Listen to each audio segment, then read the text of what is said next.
आवाज आई, जैसे जैसे कोई बर्तन या ग्लास जमीन पर गिर गया हो। मुझे लगा कि ऑफिस में कहीं कोई चोर तो नहीं घुसा। मैंने तुरंत अपना टॉर्च उठाया और अंदर की ओर भागा। जब मैं अंदर पहुंचा तो सब तरफ सन्नाटा ही सन्नाटा था। मैंने मेन स्विच को ऑन किया। बिल्डिंग में बिजली थी ही नहीं। मैंने टॉर्च की रोशनी जलाई और धीरे धीरे आगे बढ़ने लगा। मेरी टॉर्च की रोशनी कभी डेस्क पर तो कभी खाली पड़ी कुर्सियों पर पड़ रही थी। दूर दूर तक किसी का कोई नामो निशान नहीं था। एक पल के लिए तो मुझे ऐसा लगा कि जैसे ये मेरा ही भ्रम रहा होगा। मैं यही सोचकर वापस जाने के लिए मुड़ा, पर तभी एक केबिन के अंदर से एक चेयर के खिसकने की आवाज़ आई।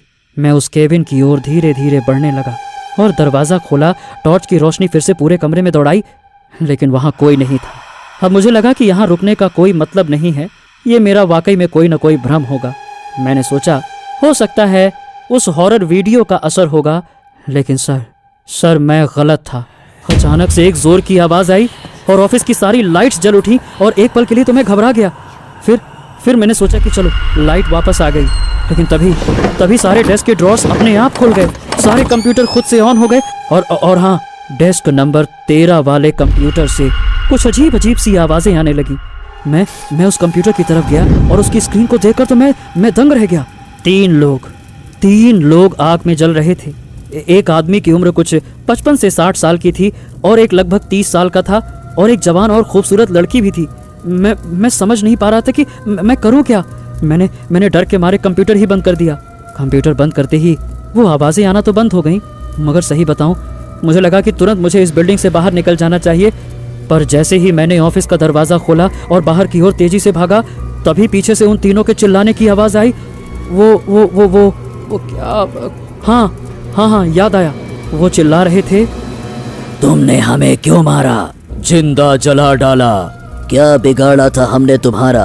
अब तुम यहाँ से जिंदा नहीं जा पाओगे, तुम भी यहीं हमारे साथ जल के मरोगे।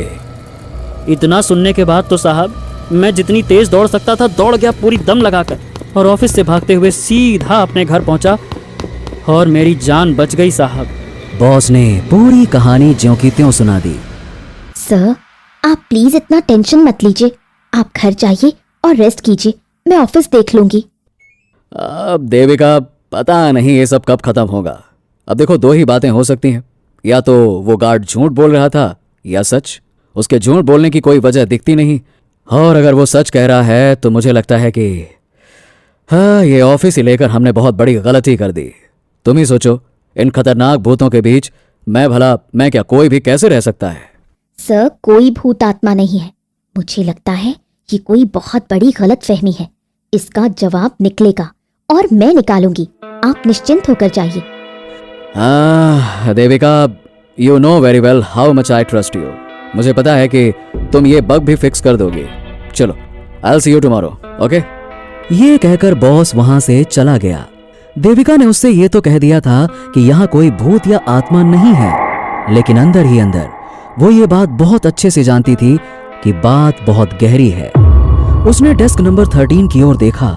आज लीला काम पर नहीं आई थी। देविका उसके डेस्क पर गई और कंप्यूटर ऑन किया। मॉनिटर थोड़ी देर ब्लिंक करता रहा और फिर हर चीज बिल्कुल ठीक तरह से काम करने लगी। सब नॉर्मल है, लेकिन फिर भी यहाँ कुछ नॉर्मल नहीं है। देविका के दिमाग में सारी तस्वीरें एक एक करके सामने आने लगीं। 3 अलग अलग लोग, 3 अलग अलग घटनाएं, पर सबके तार एक दूसरे से मिल रहे थे। इन तीनों कहानियों में कुछ तो कॉमन था। उस गार्ड ने आग की बात कही थी। हम लोग भी यहाँ 6 महीने पहले ही आए। हो न हो 6 महीने पहले जरूर यहाँ कुछ हुआ होगा। ये सोचते सोचते देविका की नजर रिसेप्शन पर गई, जहां एक बोर्ड पर लिखा था शेट्टी कंस्ट्रक्शंस। शेट्टी कंस्ट्रक्शंस? ये तो पास में ही है। चलो यहीं से शुरुआत करते हैं। एक्सक्यूज मी, मुझे इस कंपनी के ओनर से मिलना है। इस वक्त कहाँ मिलेंगे वो? शेट्टी सर? जी, वो तो आउट ऑफ टाउन है। अच्छा, कब तक आएंगे? शायद अगले हफ्ते। एक्चुअली मैं फ्यूचर टेक कंपनी में काम करती हूँ, तो मुझे कुछ पूछना था। Future tech? हाँ, वो तो क्लाइंट है हमारी। कहिए क्या बात है? जी कुछ नहीं, बस इतना जानना था कि 6 महीने पहले जब आप हमारा ऑफिस रेनोवेट कर रहे थे तब वहां कुछ हुआ था, मतलब कोई अनयूजुअल एक्टिविटी। रिसेप्शनिस्ट ने अपने दिमाग पर जोर डाला। मैडम, मुझे याद आ रहा है कि उस वक्त फायर डिपार्टमेंट से कुछ ऑफिसर आए थे। फायर डिपार्टमेंट से क्यों? उनको कोई एनओसी